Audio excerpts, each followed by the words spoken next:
up in the other trailer park. That's where he lives.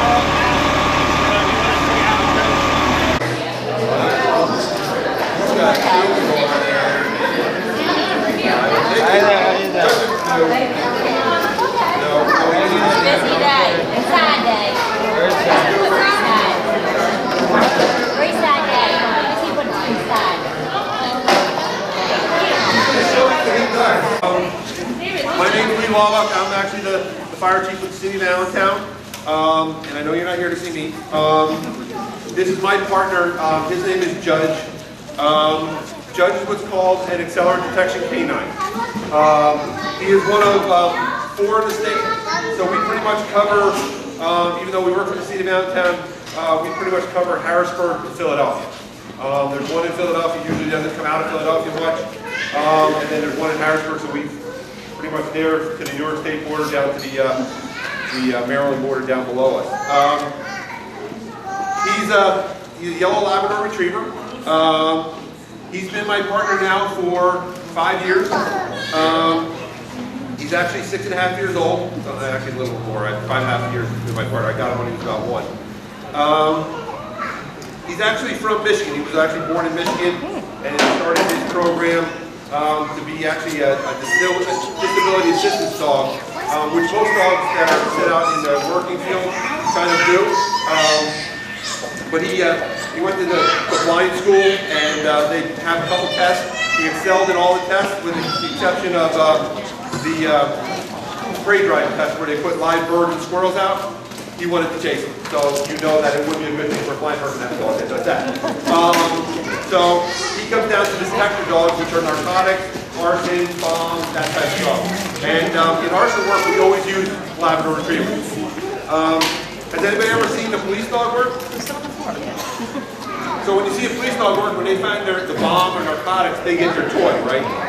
Arson dogs are totally different. Arson dogs are what's called food reward dogs, which means he will never get fed out of a bowl until he retires. He has to work for his food all the time. So for the kids in the crowd, that's like you going to learn your multiplication table before you get your supper. You got to go study your vocabulary word before you get your snack. So that's how Judge works. Judge works probably about 4 to 7 times a day just to get the food into it. It's a little bit work for me, but I love doing it, so it's not a problem. Judge has done over 300 investigations in the last 5 years that I've had him. He's actually, the evidence he has found has actually put 12 people away in jail and 8 more for insurance fraud. The other thing he's done actually in the city of Allentown, after we caught a bunch of juveniles, he actually, the arson problem in the city of Allentown from 2011 to 2015 has gone down 52% since we got him. So he's a great deterrent as well. So when they see the canine on the side of my car, they know who's coming. What I'm going to do tonight is I'm going to do about 2 different demonstrations of what kind of works, how he works. Judge can find 61 different accelerants. That goes from paint thinner all the way up to diesel fuel and everything in between. He's not going to tell me what it is, but he'll point me in the direction of where it is and take the sample, and that's what we take to the crime lab. So our first one, in there I have 2 drops of gasoline. We always use what's called 50% evaporated gasoline. That's right in the middle of the 0 to 100 scale of accelerants. So that's what we use as a common thing. I'll throw charcoal, lighter fluid, and everything else with it. But we use that for tonight. What I'll do is have somebody wants to come up and help, one of the kids. If you have a hat on there, I'll leave them up. All right, Brenda, what you're going to do is you're going to hold this, and then you're going to just stand over right next to the table, and just hold it like low enough that he can sit. Okay, now, where is this? This is the only thing Judge will ever get fed out until he retires. I'm sure the pouches isn't going to last that long, but but this is how we kind of work. He knows we're working when I put this on. Now, when he finds it, what do you think he's going to do to tell me he found something? Because he can't talk. What do you think he's going to do? Bark. Okay, everybody think he's going to bark? Yeah. All right, see if he's going to bark. Is it working?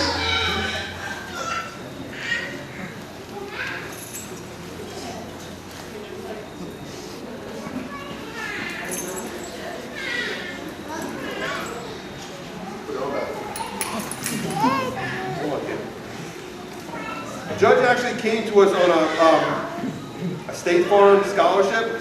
They give out about 10 a year.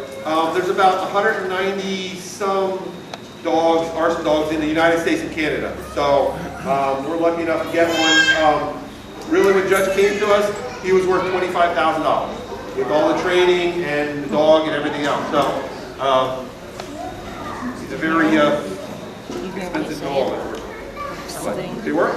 He knows when I open this pouch, he will go past anybody, and he knows we actually go around the crowd a lot of times because arsonists, well, good for us, but bad for everybody else who sets the fire. They watch the fires a lot of times after they set them. So we'll walk around the crowd, and I'll have this pouch on like this, and he'll walk around, and he'll like wag his tail and stuff, but he might alert on somebody. If he alerts on somebody, that's when we talk to him. It might be have a regular reason for it, but maybe not. Ready? See.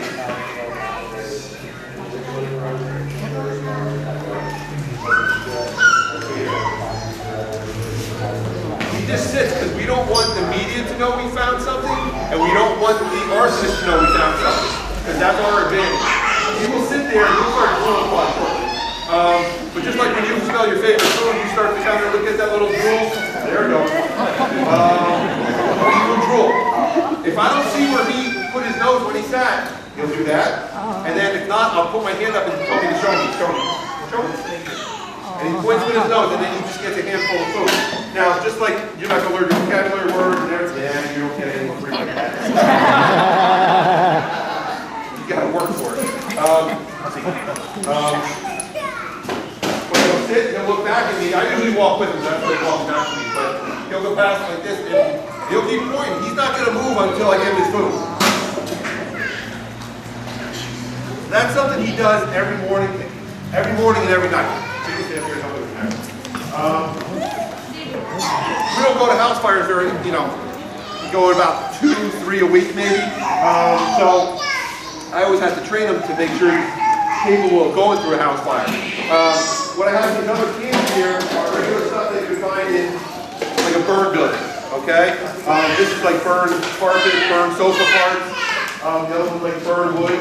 So if you would put these out in the line, put them about 4 parts. So when we go through a house, I would just take him in the house. My only job when I go into the house is his safety. He's doing all the work. Mine is just all his safety. After he finds what he finds, that's when my work starts. Or whoever, the investigator that called me down there, it's their job to find out afterwards why it's there. Ready? See.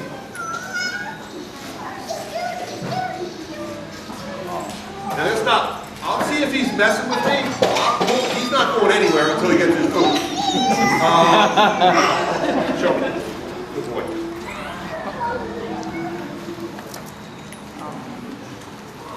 Yeah, no. It takes like seconds. So we do that. I do drops on people's feet. We'll go around the crowd, especially, the guys in my department, I'll put drops on their feet. Sure? Make sure. You sure? All right.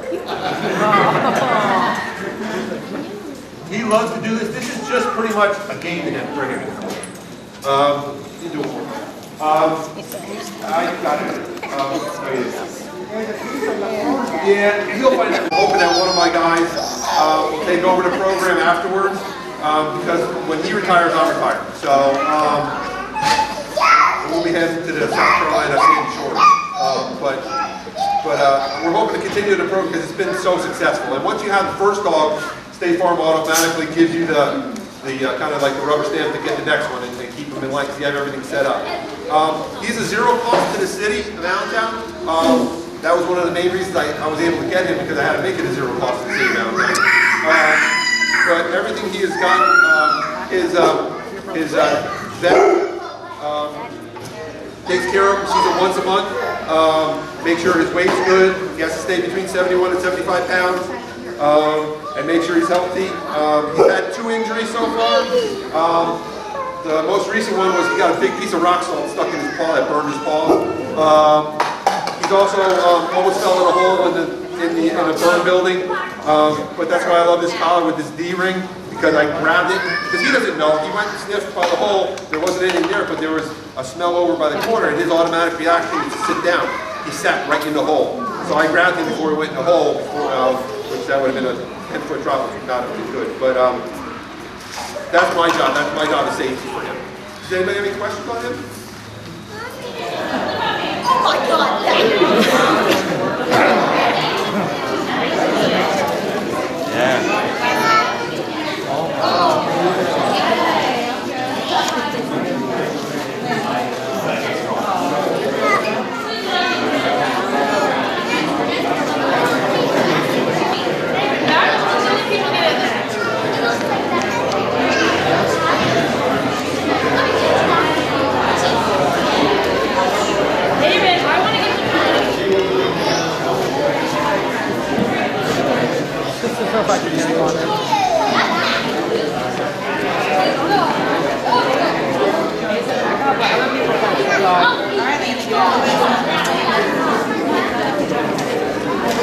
Okay, with your bottle, so you have to jump everywhere. Whoa! David.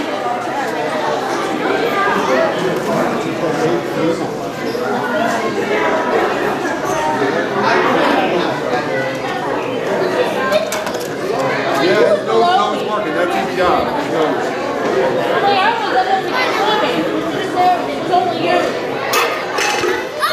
Of course, Noah.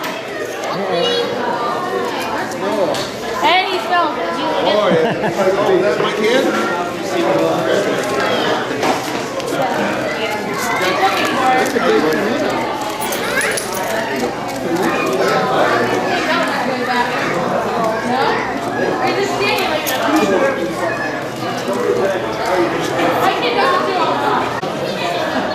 Oh my God!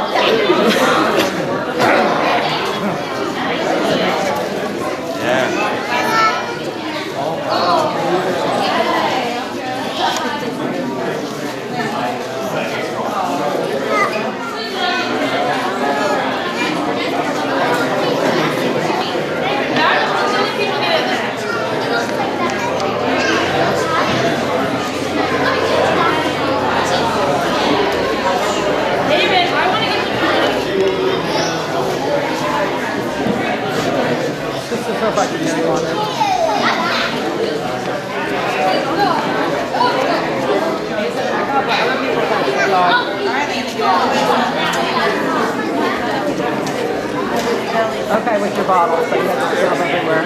Whoa! David.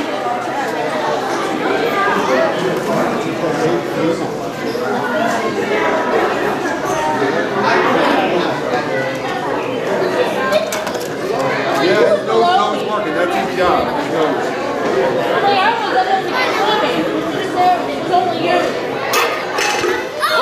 Of course, Noah. And he fell. Oh, yeah. Oh, that's my kid?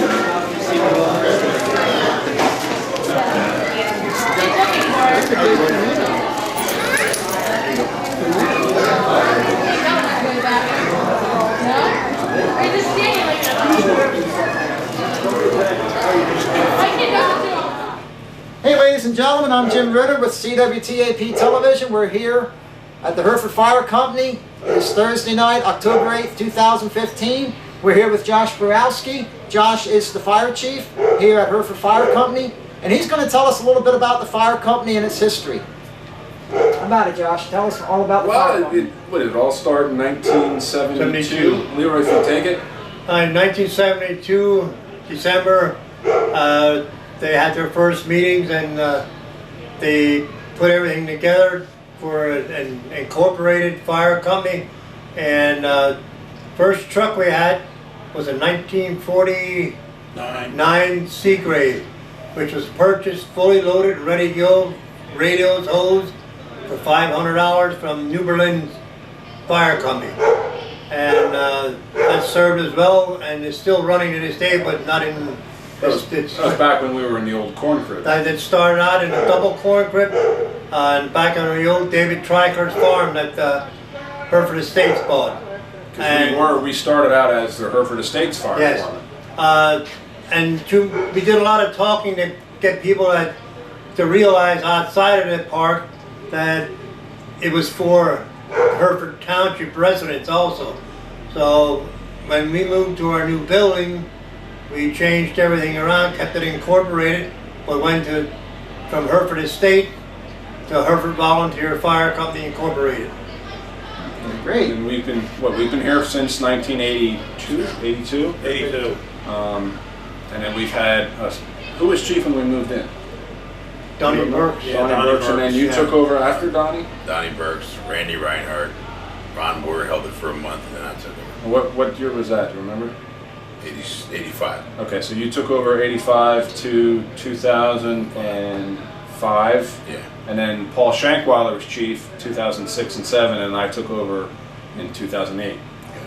Hey, while we're here, how about all of you introduce yourselves to the audience and people from outside the Hereford area so we know who you are. I'm Todd Sivko Sr. I'm the Assistant Fire Chief. Dean Marks, Deputy Fire Chief. And I'm Josh Browsey, the current fire chief. I'm Leroy Marks, Fire Police Lieutenant. Okay. Okay. Well, thank you very much, guys. Thank you for inviting us. Thank you for letting us take your evening and show it to everybody on the screen. Thank you. Thank you very much. Thank you. Good night. Hey, we're back again, and we got a special visitor here. This is Nancy. Dean, tell us more about Nancy and how you two met. 2 years ago, Nancy came over here with her daughter to visit us for our open house, and I was flirting around with her. I got her some hot dogs. We were cooking hot dogs, and approximately a week or two later, we got an emergency call to help Valley Ambulance take a lady who had got hurt in a mobile home, and it turns out it's the lady we gave the hot dogs to, Nancy. So we got to see her again. How ironic how she's here to visit us 1 week, and we're there helping her the following week, which was, it was a good feeling that, hey, somebody and she was in trouble, and we helped the ambulance get her out of the house and get her to the hospital, and she's back here 2 years later with us. That's awesome. She was here last year also. Did you have your hot dog yet? I had my hot dog. All right, because I saw Matt out there. He's making the hot dogs. Yeah. All right, Matt Marsh. Yep. Okay, well, thank you for visiting us. Oh, it was a pleasure. All right, take care. Thank you. Hey, thank you. Thank you. Well, ladies and gentlemen, we had a great time here tonight at the Hereford Fire Company, and we're going to be finishing tonight's activities, but first we have one thing to say. As my buddy Jason would say when he closes out his segments. Ready, guys? Back to you, Uncle Jeffrey. Good job, boys.